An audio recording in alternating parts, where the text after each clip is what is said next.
একটা সময় ছিল যখন ইট আর পাথরের মাঝে বাস করত গৌরব।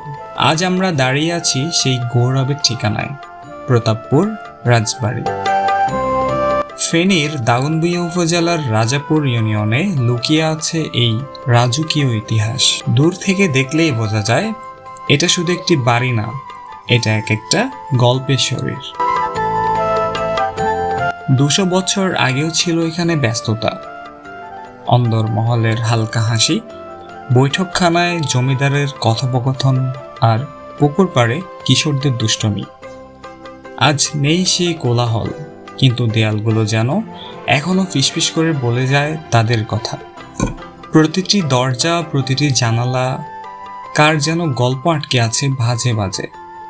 ভাঙা সিঁড়ি, ধুলোমাখা বারান্দা আর ছাদে ওঠা লতা, সব মিলিয়ে এক নিঃশব্দ রাজকীয়তা।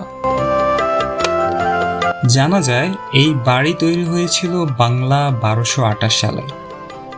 রামনাথ কৃষ্ণ সাহা ও তার পরিবার এই বাড়ির স্থপতি।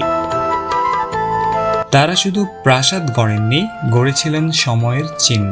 10টি ভবন আর 13টি পুকুর। এমন রাজকীয় আয়োজন কজনের ভাগ্যে জোটে?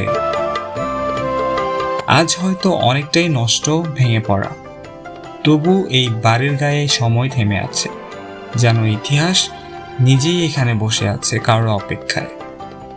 আর আমরা যারা এসেছি ক্যামেরা হাতে কৌতূহল নিয়ে, তারা শুধু ছবি তুলতে আসেনি, আমরা এসেছি অনুভব করতে, শেখার চেষ্টা করতে।